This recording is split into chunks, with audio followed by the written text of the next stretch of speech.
Salut à tous et à toutes et bienvenue dans ce nouvel épisode d'After Cinéma pour le mois d'avril. On est parti avec 3 films et pas 4 ce mois-ci puisque Série Mania oblige, on a eu un peu moins de temps pour les films et un peu plus pour les séries, mais on aura l'occasion de se rattraper dans un joli bonus sur Série Mania. Et on commence avec Last Dream Team, la belle équipe, ce qu'on aime. Comment ça va l'équipe ? Hello. Hello, ça va super. bien. Ça va super. On est allé à Série Mania, c'était trop bien. Et Ouais. on a vu Ouais, des garde films pour le bonus, plutôt s'il te plaît, pas par mal. Donc, Là c'est le cinéma là en fait là. Là c'est l'épreuve reine. Nouveau truc de série, on en parle après. Allez, on commence avec la rubrique que vous attendez tous et toutes, que vous adorez, le quiz. Et on est parti pour ce mois de mars où du coup on va beaucoup se centrer sur 2 films, Mickey 17 et Black Dog. Et comme d'habitude, j'ai quand même utilisé mon joker de une anecdote sur l'une des personnes qui est impliquée sur l'un des films, mais pas en lien avec le film. Cette fois, ce sera une question de quiz sur Bong Joon-ho. Mais on commence avec Mickey 17. Première question. Dans le film, dans le film, Mickey 18 et Mickey 17, qui sont donc des répliques de l'un et de l'autre, Mickey 18, Mickey 17, Gaspard, je sais pas, il a complètement été perturbé Il connaît par... plus ses chiffres. Je suis un putain de ricain, moi. Donc, pardon, Gaspard. Mickey 17 et Mickey 18 sont distingués par une dent de travers qu'a Mickey 18. Mais dans le plan original, Bong Joon-ho avait prévu autre chose pour que Mickey 18 et Mickey 17 soient distinguables l'un de l'autre. Je ne suis pas sûr du mot distinguable, mais je vais quand même le dire. Qu'est-ce les que c'était ? cheveux de couleurs différentes. Non, les yeux, non, la tenue, non, une tache de rousseur, non, une tache de naissance. non. Une moustache. Non, c'était un peu plus évident. C'est un peu plus évident que la dent de Traviole. Justement, le choix qui a été fait Une dans dent en Traviole, moins. c'est de se dire on en avait peut-être fait un peu beaucoup. Non, c'était pas une dent en moins. Un nez différent. Non, Un membre en moins. non. C'était plus en plus. Un membre en plus. Non. 3 bras. Des cheveux longs. Il était un peu Non. gros. Et un point pour Gaspard. En fait, Oh, ouais, putain. Mickey 18, donc c'était un peu border, mais Mickey 18 devait être plus gros que Mickey 17, et ils avaient commencé à travailler sur des prothèses de joues pour que genre Mickey 18 soit plus joufflu que Mickey 17, et en fait quand ils ont commencé à tester ça, ils se sont dit non, ça fait un peu beaucoup, et je pense qu'en 2025 on n'a peut-être pas besoin de ça, et donc ils sont partis sur la dent de travers qui fonctionne bien. Enfin, Moi, pour j'ai qu'on pas vu la distingue dent. bien, Hein. mais- Je suis Moi non plus, j'ai pas vu obligée la de dent. confesser là, mais. Bah voilà. Et bah en tout cas c'était ça. Donc deuxième question qui va peut-être aller vite. Anna Mouglalis, cette grande actrice française, joue un rôle dans Mickey 17 qui apparaît à l'écran. Elle n'a pas été coupée au montage, mais lequel ? Mais j'ai oublié son nom, moi. Non, je parle pas de Anna Maria Bartolomei. Hein. Anna Mouglalis, Baron Noir. Ouais. J'ai oublié son nom dans le film. Non mais tu peux me dire. Ah, on peut dire même si Vas-y, on connaît pas son vas-y, nom. Oui. Non, je l'ai pas en fait. Ouais, c'est ce qui me semblait. Je rêve. Attends, mais elle joue dans Baron Noir ? Bah Anna Mouglalis, ouais. C'est celle avec la voix, rock. Justement, c'est ça qui est une anecdote folle, c'est qu'elle est dans le film mais vous l'avez pas vue. Ah, elle fait la voix du gros monstre de la grande maman. Exactement. Le grand monstre, le rampant. Waouh. Le rôle est interprété par Anna Mouglalis. Interpréter, Putain, c'est un dingue. énorme mot, Ouais. par contre. Non, mais si, vraiment, c'est elle qui fait la voix. Elle était là sur le tournage. Et le moment où il fait un zoom sur l'œil du monstre, c'est l'œil d'Anna Mouglalis, pour de vrai.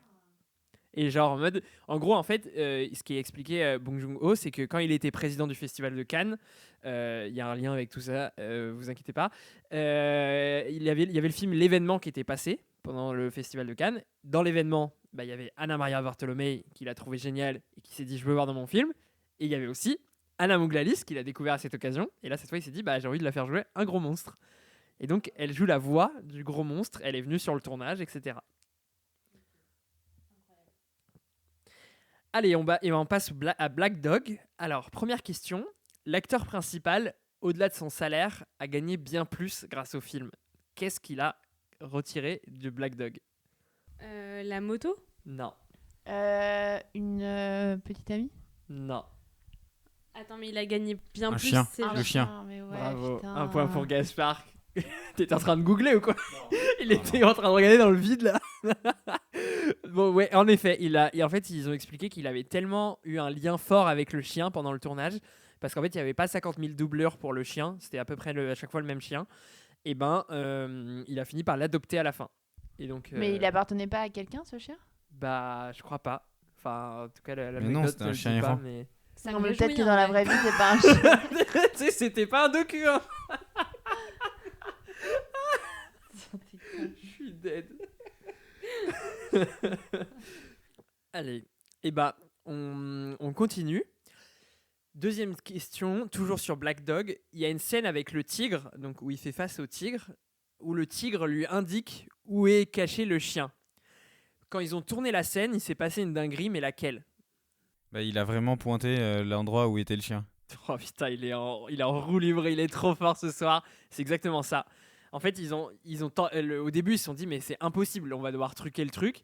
Et il y a une prise où ça tournait, et genre le tigre a vraiment rugi en mode vers la direction où était le chien noir caché. Et du coup, l'acteur a joué la scène, et en fait, c'est la prise qui a été gardée. Et donc, il y a plusieurs scènes où il y a des effets numériques avec les animaux qui sont plus ou moins réussis, mais celle-là, ça a été fait sans trucage. C'était pas méga impressionnant pour Ouais. les gens qui. Bah, vu le film. il faut diriger le tigre quand même. Pour moi, tu régis à droite ou à gauche. Non, mais Moi, j'ai pas vu qu'il avait rugi dans Moi la non direction plus. du chien. non, mais il indique vraiment où est le chien. Genre, il est vraiment en mode vers le chien. Bon, Ok. vous verrez la scène. Pas sûr. Je vous invite à revoir le film. Allez, et dernière question pour aujourd'hui. Donc, comme je vous l'avais dit, cette fois, c'est sur Bong Joon-ho et sa vie, son œuvre. Alors, donc c'est un peu son deuxième, enfin c'est l'un de ses, non pas deuxième d'ailleurs, troisième film produit aux États-Unis. Le premier, ça avait été Snowpiercer. Et à chaque fois aux États-Unis, l'un des enjeux avec les grands studios, c'est de garder le montage que tu voulais. Et le Snowpiercer, son film précédent, il avait été produit par Harvey Weinstein. Et il y avait une scène avec un aquarium que Harvey Weinstein voulait absolument couper du montage. Il disait que ça ralentissait le film. Et Bong Joon-ho, il lui a menti autour de cette scène-là, d'un truc autour de cette scène, pour que la scène soit gardée. Qu'est-ce qu'il lui a dit? Est-ce qu'il faut avoir vu Snowpiercer? Non, pas du tout. Il lui a dit que Je c'était sais. l'aquarium de quelqu'un de connu. Non, mais c'est un peu ça. Il lui a dit que j'ai un lien personnel avec cette scène qui fait que Bah. elle me tient à cœur. Il lui a dit que c'était ses poissons, son aquarium. Non, Il lui a dit que c'était une espèce en voie de disparition. non. C'est pas tant l'aquarium que le monde aquatique. Et genre... Ouais, je commence par cet indice et après je vous donne des indices un peu plus précis. Le monde aquatique, c'est genre le symbole de quelque chose dans le film. Non, c'est pas en lien avec le film, c'est en lien avec la vie perso de Bong Joon-ho. Il y a lui un poisson menti. qui l'a sauvé un jour. Non, c'est plus un membre de sa famille qui a un truc où il lui a dit ouais mon... Ah, il y a quelqu'un de sa famille qui s'est noyé, donc pour lui c'était important d'avoir Non. l'aquarium. Il y a Non, quelqu'un qui s'est fait manger par un requin.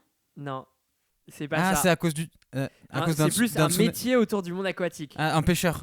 Parce qu'il est, ses parents étaient pêcheurs.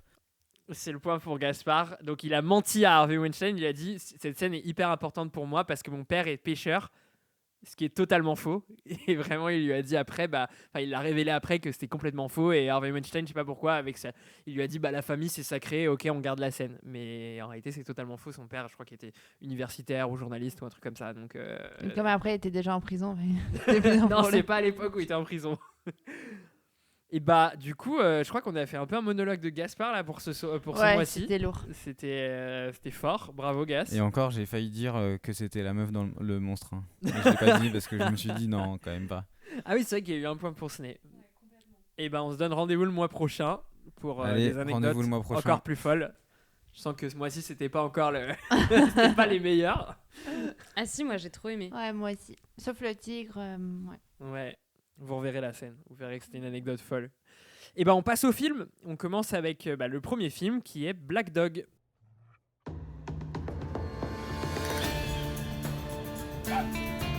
这狗我要了。你啥臭东西啊！老外10年负担还不能规矩啊？10年了，你得给我说明白了。这可是真见招，包乱炖。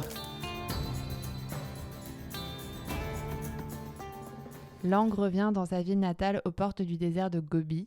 Alors qu'il travaille pour la patrouille locale chargée de débarrasser la ville des chiens errants, il se lie d'amitié avec l'un d'entre eux. Une rencontre qui va marquer un nouveau départ pour ces deux âmes solitaires. Ouais, je crois que c'est Gas qui commence sur ça. Ouais, c'est un film que j'avais vraiment envie de voir parce que j'avais vu la bande-annonce et j'avais vu qu'il avait eu un prix à Cannes. Il avait eu un certain regard à Cannes et c'est un prix qui qui m'intéresse particulièrement depuis que j'ai pris quelques claques quand j'ai vu les films qui ont eu ce prix-là.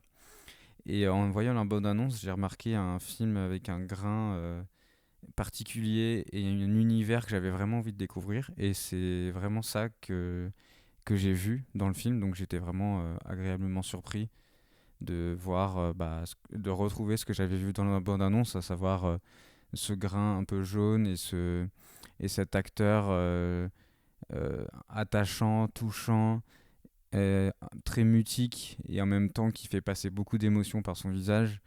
De retrouver ce chien noir mourant et en même temps tellement plein de vie, et cette Chine mourante et en même temps avec des esprits c'est des gens, c'est des humains, et pourtant ils sont dans un endroit qui est désertique, chaotique, et ça nous rend une forme de poésie sur ce film qui est assez belle. Voilà, j'ai trouvé c'est un film assez beau malgré d'autres choses que j'ai moins aimées, par exemple le fait qu'il se passe pas grand chose. Des fois j'ai pu un peu presque m'ennuyer, où il y a des effets numériques un peu qui se voient un peu visibles, mais sinon au-delà de ça c'était vraiment un film que j'ai vraiment bien aimé, mais voilà, de par sa beauté et de par son côté mutique, tout est sans vraiment de bruit. Je trouve qu'on s'attache aux deux personnages qui sont l'acteur et aussi le chien, qui est un vrai personnage à part entière. C'est un peu une sorte de transhumance dans cette vie qui, on ne sait pas trop comment, si c'est vraiment quelque chose qui existe ou si c'est juste qui a été totalement inventé, tellement c'est loin de nos codes occidentaux, etc.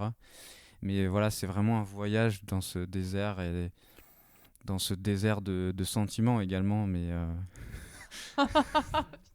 c'est un peu too much, mais bon, non, mais vraiment, j'ai vraiment bien aimé le film. Donc voilà. Moi, je rejoins assez Gaspard.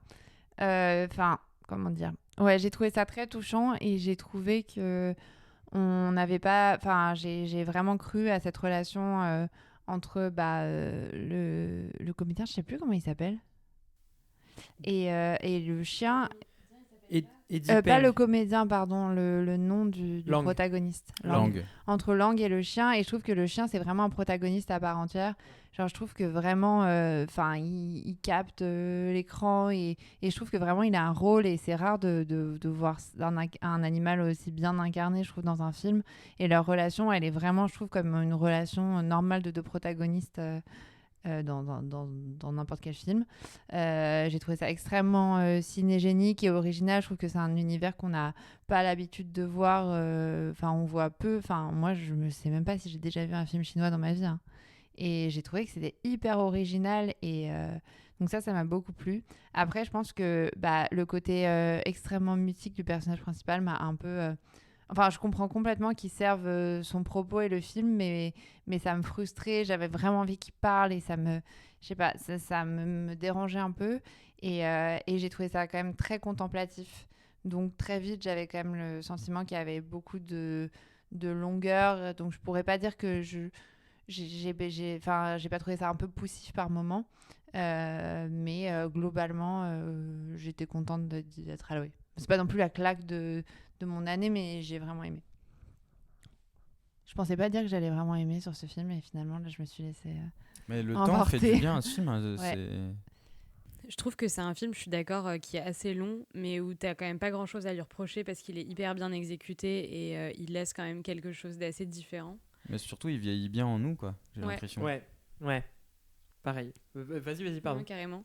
Moi, pareil que vous, j'ai trouvé que l'esthétique du film, elle était hyper belle. J'ai des couleurs en tête un peu violettes, un peu grises, et d'un désert de Gobi que, moi, je connaissais pas du tout comme paysage, mais je trouve sublime comme lieu de tournage.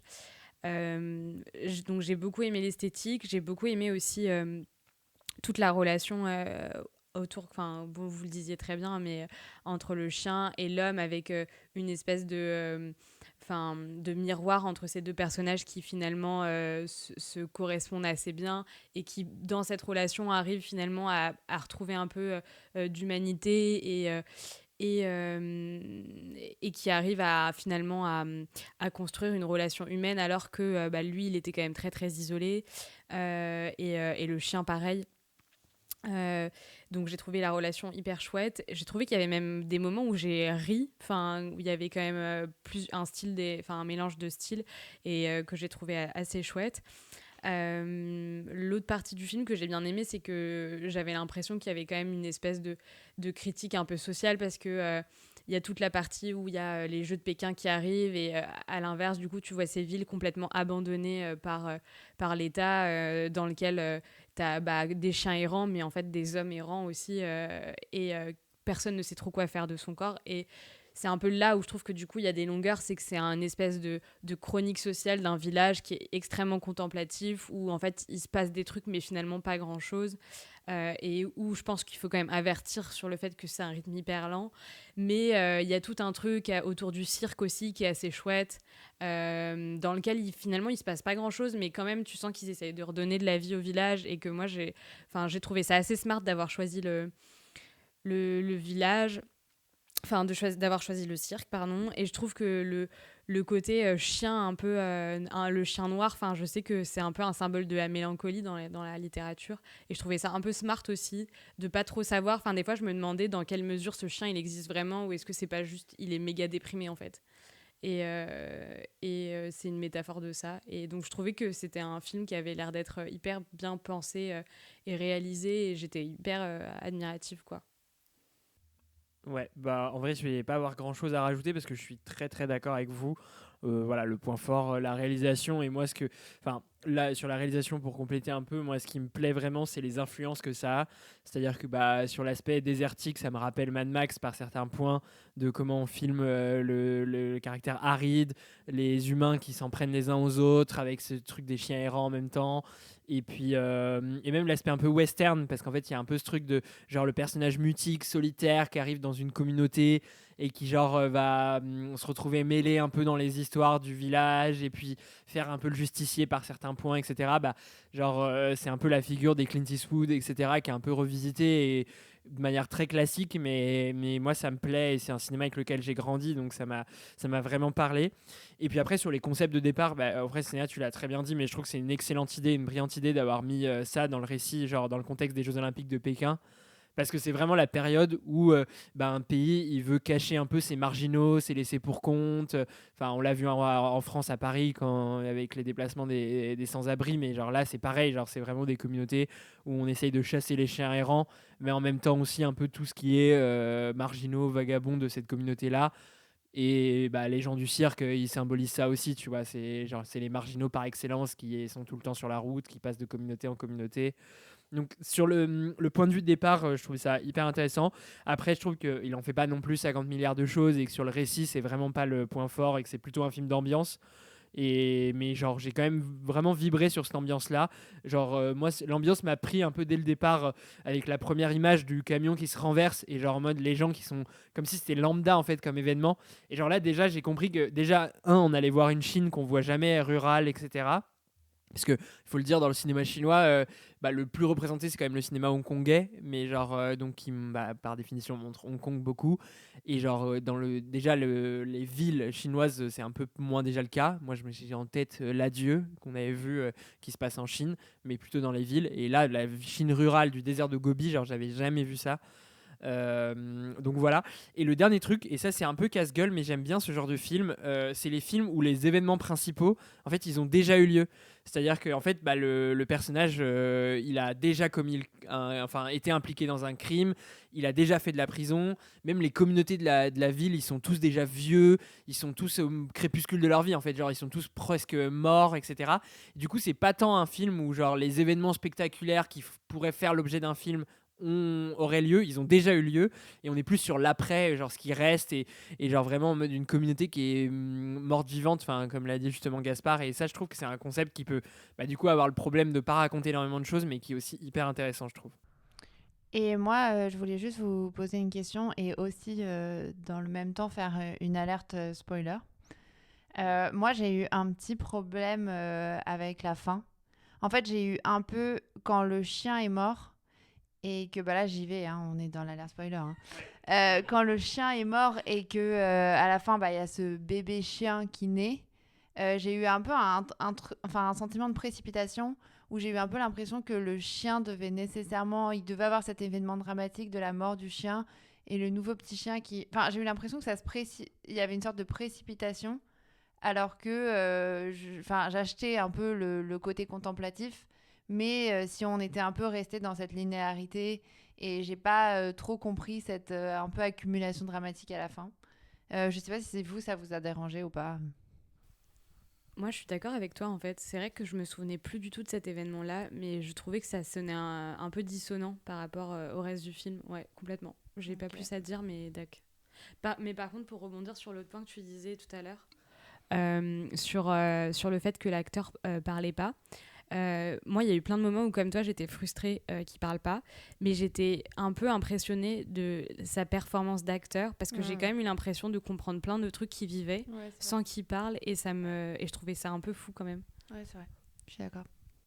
Bah, pour répondre à ta question, moi je trouve que c'est un peu le point faible de la métaphore, genre les chiens errants égale ces gens-là qui sont un peu délaissés pour compte, et genre qu'il y ait ce parallèle entre le père qui est débranché et le chien qui meurt, et lui qui est dans ce truc de genre ok, il faut que je laisse partir les gens que j'aime, mon père, le chien, pour redémarrer un peu de redémarrer sa vie. C'est un peu gros comme ficelle, je suis d'accord. Ok, ça me fait plaisir que vous soyez d'accord. Mais voilà, mais je pense qu'on est d'accord sur le fait que le récit c'est pas le point fort du film et que du coup bah il est un peu linéaire et un peu simple quoi. Tout à fait. Est-ce que vous voulez ajouter quelque chose sur Black Dog ? Non. Et ben nickel, en tout cas c'est un film qu'on vous recommande. Je sais pas si c'est encore fait. possible de le voir dans une salle en France, mais on vous souhaite bon courage si vous l'avez pas vu que vous le rattrapez. Et on passe au deuxième film, c'est Mickey 17 de Bong Joon-ho. Wow, did you see that?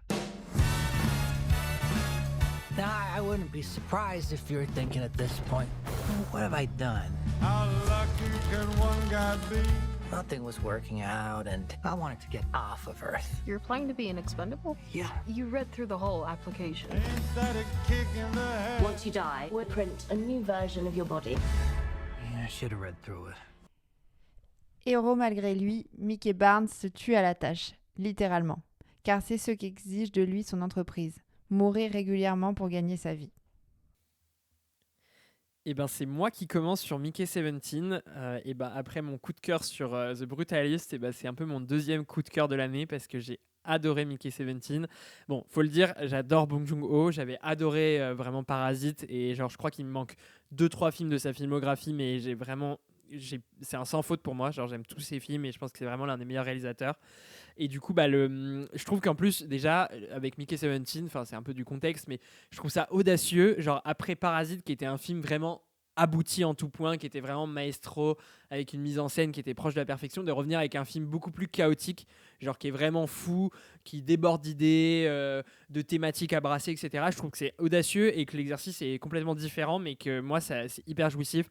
Enfin, je pense que pour ceux qui écoutent régulièrement, je le dis très souvent, mais genre les films généreux, c'est vraiment c'est l'un de mes catégories de films préférés et genre c'est vraiment même parfois un défaut que je peux pour lequel je vais être très indulgent quand il y a énormément de choses et que le réalisateur veut en faire beaucoup. Et donc du coup là-dessus moi le film ça me parle énormément. Bon du coup ça revient un peu sur l'une des thématiques qui traverse un peu toute la filmographie de Bong Joon-ho, qui est la critique du capitalisme, la lutte des classes, les rapports entre les classes. Ça fait un peu partie de la catégorie de ces films qui vraiment l'abordent très frontalement. Genre il y avait Snowpiercer qui était en mode avec un train avec des différentes classes sociales, Parasite où on avait vraiment une lutte entre une famille riche et une famille pauvre, et là dans Mickey 17 on parle de la question du travail, de l'aliénation au travail. Il y a de la parodie des technofascistes, des capitalistes. On parle notamment le personnage de Mark Ruffalo. Mais du coup, derrière tout ça, je voulais le dire et le souligner, c'est que c'est un film qui est très drôle. Moi, j'ai passé vraiment un très bon moment, très divertissant. Ça, vraiment, je trouve que dans les comédies un peu d'auteur, on peut avoir ce truc, ce travers d'un humour un peu plus fin, qui va faire sourire, mais pas provoquer des fous rires.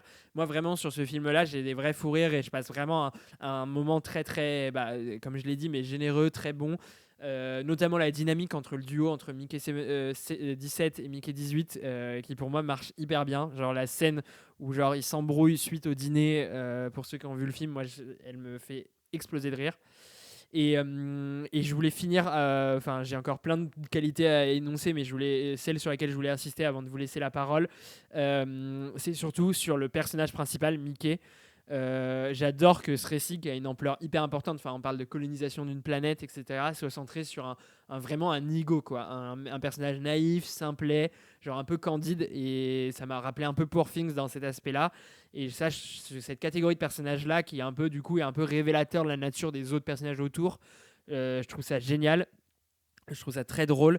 Et du coup, autour de ça, c'est surtout la performance de Robert Pattinson. Enfin, moi, je le dis, mais c'est vraiment l'un de mes acteurs préférés. Et j'adore cet acteur, notamment par son histoire, parce que c'est quand même, il faut le dire, un acteur qui a commencé avec des franchises pour ados, genre Harry Potter, Twilight, qui était destiné à disparaître après ça, et genre qui s'est complètement réinventé, qui a réinventé son destin en faisant plein de films indépendants. Genre, je vous recommande notamment Good Times. Et genre là, il re-rentre dans le cinéma grand public par la grande porte. Il a fait The Batman il y a 2 ans, qui était incroyable et où il était super fort. Et là, dans ce film-là, pareil. Enfin, du coup, moi, chapeau bas, parce que genre, je trouve qu'il a une trajectoire qui était pas simple et où il s'est vraiment imposé comme un acteur, et son travail sur la voix, notamment genre entre Mickey 17, Mickey 18, j'ai l'impression que c'est vraiment un gars qui s'approprie les personnages par la voix, où il définit la voix du personnage pour définir un peu tout le personnage. Et dans tous ses films, en fait, il a une voix différente. Genre, je crois que j'ai pas mémoire d'un film où il a la même voix, et ça, je trouve ça vraiment incroyable, et chapeau bas, parce que je trouve que c'est vraiment l'un des meilleurs acteurs du moment. Voilà, je suis vraiment hyper dithyrambique. Je vous laisse, je vous passe la main pour nuancer un peu ou rejoindre les qualités de ce film. Je crois, moi j'aime bien le concept de départ, cette idée de renaître sans cesse, et j'ai bien vu le côté un peu, d'une satire politique. Enfin, je trouve que, je sais pas, comment dire, les termes étaient respectés. Après, j'ai trouvé que c'était très sombre. Je m'attendais à voir... Enfin, moi, pour le coup, j'ai pas beaucoup rigolé, je crois. Et je m'attendais à voir quelque chose de moins sombre. Genre, très vite, ça m'a vachement plombé. Je sais pas pourquoi, en vrai, hein, mais... Enfin, si, en vrai, quand même, quand tu le vois... Enfin, tu sais qu'il renaît, mais tu le vois énormément souffrir. Enfin, c'est quand même un peu particulier. Moi, j'ai un peu souffert. Enfin, j'ai trouvé ça très divertissant, donc je pourrais pas dire que j'ai trouvé ça vraiment long. Mais je trouve que les autres personnages, il y a beaucoup de personnages fonction, et notamment des personnages qu'on suit pas, enfin, qu'on va voir de façon un peu éparse dans le film. Et du coup, je sais pas. Au niveau du scénario, j'ai trouvé ça quand même un peu décousu. Des fois, j'avais un peu l'impression d'une scène après une autre, et que ça manquait un peu de continuité. Voilà. Moi, j'ai été en vérité, et là, je pense que j'étais plus positive en sortant de la séance, et maintenant, vraiment, en y repensant, j'ai été vraiment mitigée, je crois. Ouais, moi un peu pareil, parce que finalement le film il m'avait pas mal diverti et j'avais trouvé ça assez drôle. Surtout voilà, Robert Pattinson qui est vraiment génial et que je trouve vraiment drôle.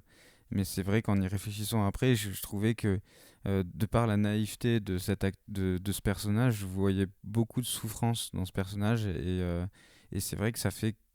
Enfin, je voyais un peu dans sa façon de parler, on peut voir ça comme de la naïveté, mais moi je voyais plus ça comme de quelqu'un qui avait beaucoup souffert, et donc c'était un peu...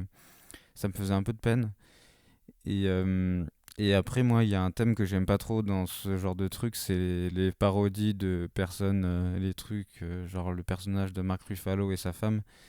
C'est des éléments qui me font vraiment énormément chier. Donc ça me faisait... Ça a fait que j'ai pas vraiment aimé le film, malgré le fait qu'il m'a hyper diverti et que j'ai trouvé le concept incroyable. Des mecs qui meurent et qui renaissent et tout, je trouve ça incroyable. Et puis moi, j'ai le sentiment que, tu vois, même les petites bêtes à la fin, j'ai vraiment l'impression que, genre, par exemple, ça m'a grave rappelé, je sais pas si vous aviez vu Nausicaa. Enfin, rien que dans le dessin, mais non, mais rien que dans l'animal, avec les bébés, ça m'a vraiment rappelé, genre, Nausicaa, et j'avais l'impression que c'était Nausicaa en moins bien, quoi.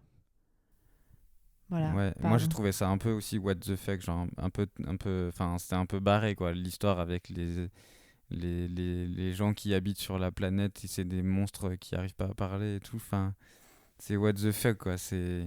Ouais, t'arrivais pas à c'est rentrer dans le intense, quoi. délire. Ouais, voilà, c'est ça. C'est un peu, je suis resté à la porte du délire, quoi. Je vois. Bah, moi, j'ai adoré, mais je pense qu'il y a un tel mélange des styles que du coup, le côté science-fiction, humour et en même temps tragédie, moi, j'ai plutôt penché du côté de l'humour en ayant énormément de second degré. Et donc, je trouvais que le concept était fou et qu'en même temps, il en faisait un truc très cynique qui a un humour qui me parle.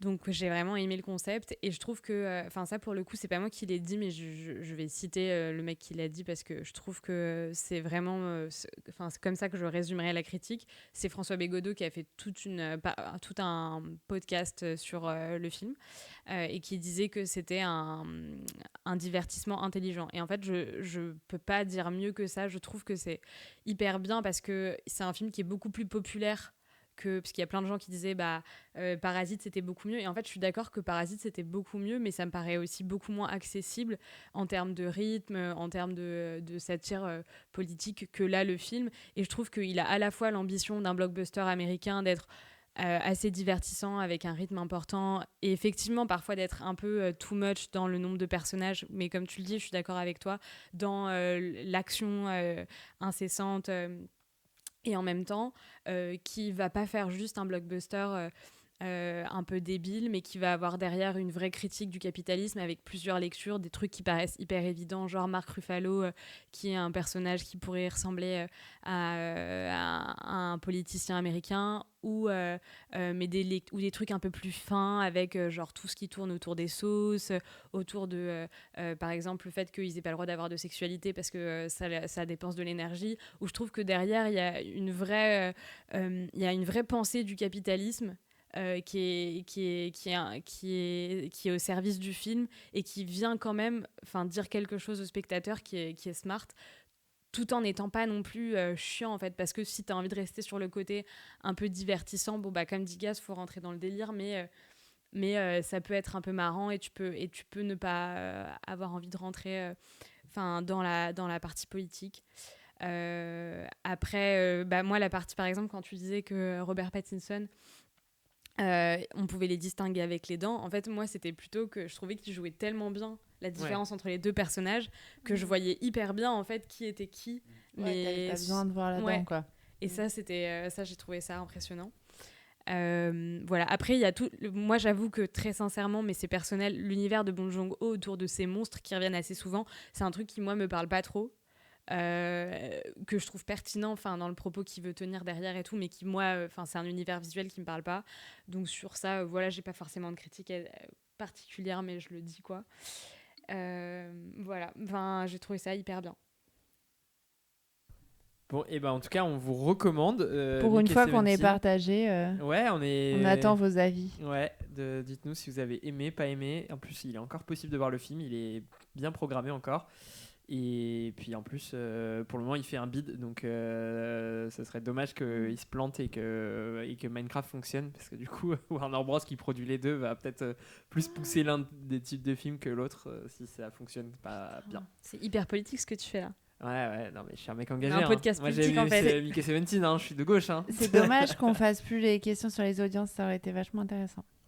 Bon. Ouais, on dira pas que depuis ces questions ont disparu. La cour, levez-vous s'il vous plaît. Juré numéro 4, Maison Anthony. Accusé. Juré numéro 22, Nucci Fabio. Qu'est-ce que j'ai fait? T'as rien fait. Tu vas juste pour juger quelqu'un. T'as qu'à leur dire que je l'ai pas eu cette lettre. T'as pas le choix, c'est une obligation. Juré numéro 14, Schumann Julia. À 40 ans, Fabio se laisse porter par le courant. Un peu largué, il trouve du réconfort dans l'alcool et un peu auprès de Marie, de 20 ans son aînée, avec qui il entretient une relation secrète. Un jour, il reçoit une convocation pour être juré d'assises. Il va devoir juger un jeune pyromane accusé d'homicide involontaire.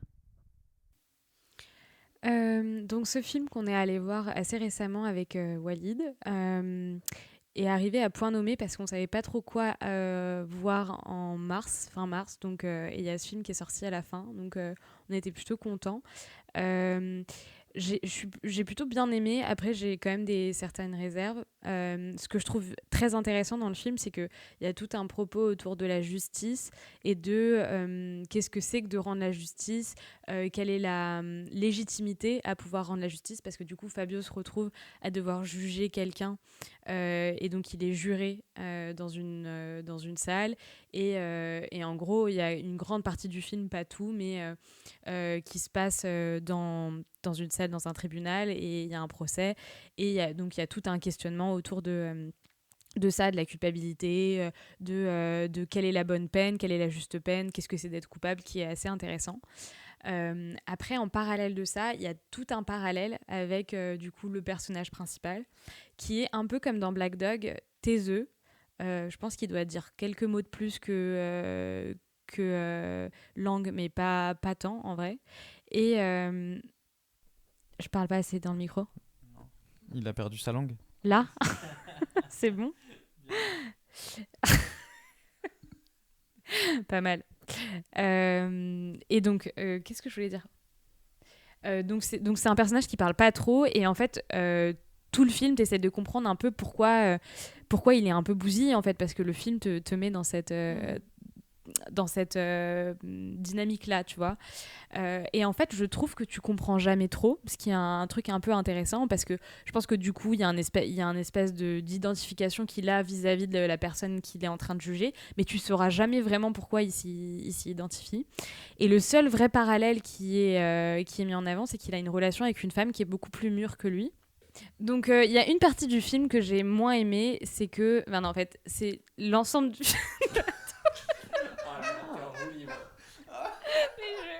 Je trouve ça hyper dur. Non mais attends, je recommence. Je suis plus dedans. Allez mon amour, Okay. Allez, vas-y. En fait, ce que je trouve compliqué dans le film, c'est qu'il y a un rythme qui est extrêmement lent, et c'est un peu... Et d'autre part, ce que je trouve compliqué, c'est que c'est un film de procès, et je trouve que dans les films de procès, ils savent jamais trop quoi faire de la caméra, et que du coup, il y a une ambiance naturaliste, mais avec très peu de réal, et que du coup, c'est quand même très lent. Il y a une scène un peu où il y a un petit peu de réal, et il y a une patte artistique qui est intéressante, mais je vais pas en parler parce que sinon je vais spoiler, mais sinon, à part ça, c'est quand même assez pauvre en termes de mise en scène. Voilà. Après, il y a tout un mystère autour du personnage qui, je pense, peut être intéressant, mais qui, du coup, m'a un peu laissé... j'ai l'impression d'être passée un peu à côté, parce que je pense que j'ai pas très bien compris ce personnage. Si ce n'est qu'il avait probablement... Il se sentait il s'identifiait un petit peu à cette victime. À ce coupable. Je sais pas pourquoi j'arrête pas de dire victime. Accusé. À cet accusé, tout à fait. Enfin, vas-y, c'est pas grave. Je te passe. Ouais, du coup, je prends la main, parce qu'il n'y a que nous deux qui avons vu le film, et Gassenina n'ont pas eu l'occasion. Donc, du coup, moi, je te rejoins plutôt, je suis assez positif sur le film. Donc, faut le dire, le film, il est un peu composé des séquences qui s'alternent entre des séquences dans la vie privée du gars où il réfléchit au procès, genre où il en parle avec sa compagne, etc., qui est plus mûr, et puis les moments du procès où on est sur l'audience, où en fait le personnage est un peu plus effacé, parce que du coup c'est l'un des jurés qui écoute les audiences, et on écoute surtout l'accusé à qui on pose des questions à son entourage, etc. Moi sur ça, donc sur la partie procès, ce que je trouve intéressant et qui est vraiment un peu novateur sur ce film là, c'est qu'en fait l'enjeu du procès, c'est pas d'établir si le mec est coupable ou pas. En fait, il a déjà avoué sa culpabilité, le gars. Dans le procès, en effet, on est en appel. Il a fait appel de la condamnation, donc c'est-à-dire de la peine de prison qu'il allait obtenir. Et donc c'est là l'enjeu du film, c'est les jurés vont devoir se prononcer sur quelle est la bonne peine par rapport à son acte qui était de pyromanie. Donc il a brûlé un bâtiment et ça a mené à la mort de l'un des pompiers qui est intervenu. Et du coup, donc ça fait on le sent venir, mais c'est un peu un film à thèse, c'est-à-dire que c'est un film où les jurés vont un peu incarner différentes positions sur la vision de la justice entre une justice qui est là pour sanctionner les individus, les mettre dans un trou et ne plus jamais les voir. Donc il y a des gens qui sont pour vraiment lui mettre le plus d'années de prison possible pour le mettre du côté de la société. Et puis des gens un peu plus mesurés qui vont dire bah non mais en fait il faut qu'on pense à la réhabilitation après, de comment il se réinsère dans la société après le procès, etc. Et donc c'est là où il y a les débats. Donc c'est un peu les faiblesses des films à thèse, c'est que les personnages c'est des thèses eux-mêmes, c'est-à-dire qu'il y a la médecin de gauche qui est pour la réhabilitation, la réinsertion, il y a un prof de droite qui est désabusé par ses élèves issus de l'immigration et donc qui est en mode ce mec-là je le vois dans mes classes de cours, vous le connaissez pas, il faut le sanctionner le plus possible pour protéger la société. Donc du coup, ça a un peu cette faiblesse-là, c'est qu'on n'est pas face à des vrais personnages, on est face à des thèses. À part, du coup, le personnage principal qui, en fait, au début est caractérisé, genre c'est un chasseur, hyper taiseux, dans une communauté avec plein de traditions. Et en fait, son point de vue sur, je vais pas le spoiler, mais son point de vue sur qu'est-ce qu'il faudrait faire de ce jeune-là, il est beaucoup plus nuancé que ce à quoi on pourrait s'attendre. C'est-à-dire qu'on pourrait s'attendre vraiment à ce que ce mec-là soit dans les extrêmes plutôt à droite. Et en fait, il y a un truc d'identification avec l'accusé, etc., qui est hyper intéressant. Et l'idée que je trouve un peu brillante aussi, c'est d'avoir choisi un pyromane, parce que je trouve que c'est un crime qui... entre guillemets, qui est un peu dépassionné. C'est-à-dire qu'on n'est pas face à un djihadiste, on n'est pas face à un pédophile. Donc en fait, il y a vraiment cette place pour réfléchir. C'est-à-dire de réfléchir un peu posément sur quelle est la place de la justice, quel est le rôle de la justice. Et ça, là-dessus, le film a quand même des propos intéressants. Mais voilà, du coup, comme un film à thèse, il y a moins de mise en scène. Et moi, là où je serais un peu plus radical que cinéaste, c'est sur la partie vie privée, que je trouve n'apporte pas énormément de choses. En fait, je trouve que tout ce qui se passe pendant le procès, je le trouve assez intéressant, notamment d'un point de vue théorique. Et il y a notamment une mention spéciale pour Marina Foïs qui joue la juge et qui est dans l'un de ses meilleurs rôles. Enfin, je la trouve vraiment très très bien, à part Police où je la trouve vraiment exceptionnelle. J'ai pas vu beaucoup de meilleurs rôles de Marina Foïs. Dans la partie vie privée, je trouve que voilà, ça essaye de faire des parallèles entre le personnage principal qui est juré et l'accusé, mais de manière un peu maladroite. Et donc pour moi, c'est un peu les moments où je passe un moins beau moment devant le film. Et moi, je voulais vous demander, est-ce que du coup, il y a des scènes de débat entre eux, entre les jurés? Est-ce qu'on assiste à ces moments où eux parlent entre eux Ça s'inscrit vraiment dans les trucs de films de jurés, genre comme les 12 hommes en colère, juré numéro 2 récemment de Clint Eastwood. C'est-à-dire que l'un des enjeux, c'est les moments où les jurés échangent entre eux et débattent. Donc c'est vraiment l'aspect à thèse, parce que c'est vraiment les moments où tu vas avoir les différentes visions de la société, de la justice, qui vont s'affronter. Et ils arrivent par moments... Je crois que j'ai déjà vu un film de juré. Ça doit être les 12 hommes en colère. Bon. Et ils arrivent par moments à se faire changer d'avis ou à se faire entre eux? Non, pas trop. Je trouve que ils sont un peu bloqués dans leur position. Du coup, peut-être que ça tourne un peu en rond pour ça ou pas tant. Si tu dis que c'est un peu des types. Ça n'aurait pas été réaliste si les gens avaient changé de position. En fait, je pense que le sujet, c'est plutôt pour le spectateur de s'interroger en ayant vu un peu les différents points de vue. Enfin, il y a un truc vraiment où, dans la composition des jurés, il y a un travail du réalisateur il faut vraiment qu'on ait un panel complet de la société, des différents points de vue, différentes personnes qui vont adopter différentes visions pour que derrière le spectateur ou la spectatrice se fasse un peu son avis. Mais pardon, du coup, je monopolise la parole, mais Snéha, je te laisse faire ton point de vue là-dessus, mais moi, c'était mon point de vue sur ces questions-là. C'est juste que pour dire que j'ai l'impression que c'est pas du tout l'enjeu du film, que l'enjeu du film c'est un peu de comprendre ce que lui va finir par voter, mais comme il ne parle jamais, on finit par ne jamais savoir vraiment ce qu'il va voter, même si t'as des petits signes de ce qu'il pourrait voter, mais il s'interroge plus qu'il dit des choses.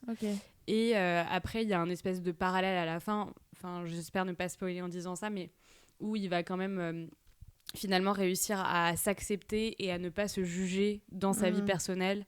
Comme il a essayé de ne pas juger paradoxalement l'accusé. C'est un peu comme ça que je l'ai compris. En tout cas, moi, ça m'a donné envie de le voir quand même, ce que vous dites. Malgré les faiblesses, je trouve que le sujet et justement le cas que tu disais, Walid, qui traite, je trouve ça intéressant. Ouais. Non, mais clairement. Je pense qu'en fait, l'aspect un peu même le plus positif du film, c'est en fait les débats qu'on a après le film, où du coup ça permet de réfléchir vraiment sur un sujet qui est moins abordé, parce que le système carcéral, les peines, la réinsertion, c'est un sujet qui est pas très porté par le monde politique, ou plutôt simplement pour renforcer les peines. Et pourtant, c'est un sujet riche et qui nous touche en fait directement parce qu'il y a vraiment le sujet de comment limiter les récidives, comment réinsérer des individus. C'est-à-dire que là, le film, même de manière irrationnelle, les gens qui veulent maximiser la peine, le gars, l'accusé, il a 22 ans. Même si tu lui mets la peine maximale de 20 ans, en fait, il va ressortir il aura 37 ans. Ouais, tout à Il y a un fait. moment, il va reprendre une place dans la société, quoi qu'il arrive. Ouais, c'est intéressant. C'est hyper intéressant. Et l'acteur, c'est un mec pas connu, il est bien, et il joue bien et tout ça. Il vous a convaincu ? Vas-y. J'ai pas été transcendée par son jeu. Je pense que c'est plutôt Marina Foïs que je retiendrai dans le film.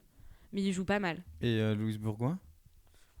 Elle est meilleure dans Hippocrate. Ouais, Louise Bourgoin, ça pour moi c'est l'un des gros points faibles du film. Pas Louise Bourgoin en tant que telle, mais c'est qu'il y a un moment, ça va vous faire rire parce que je pense qu'il y a un peu cette point faible qui revient beaucoup, notamment dans 37 secondes récemment, c'est qu'il y a ce système automatique de vouloir intégrer un début de romance ou en tout cas un peu un truc d'histoire d'amour entre deux personnages qui ont une complicité, et donc le personnage principal et Louise Bourgoin vont un peu fricoter, on ne dira pas ce qui se passera, mais c'est une mais jurée voilà. aussi. Ouais, c'est l'une des jurés également. Et elle, c'est la médecin de gauche en fait, elle du coup.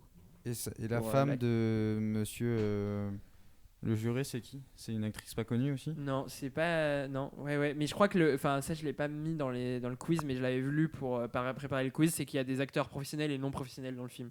Mais je sais pas dire qui est qui, mais je pense que les jurés, etc., tout ça c'est que des acteurs pros. Sauf l'accusé qui est pas un acteur professionnel, ça je l'ai lu, mais genre juste le réalisateur l'a trouvé super. Voilà. Moi je trouve qu'il joue pas très bien. L'accusé ouais. Ah ouais. Bah c'est marrant parce que du coup le réalisateur a dit qu'il l'avait choisi parce qu'il trouvait que il était plutôt juste, qu'il correspondait pas aux clichés de la banlieue, etc. Voilà. Et ben voilà pour Je le jure, qu'on vous conseille quand même plutôt. Et donc on s'arrête là pour ce mois-ci sur 3 films, et on se donne rendez-vous par contre pour un super bonus, puisque on a eu l'occasion de vivre un magnifique festival, Sérimania, et donc on vous donne rendez-vous de l'autre côté pour débriefer de ce magnifique festival. A plus, salut. À plus. À plus. À plus.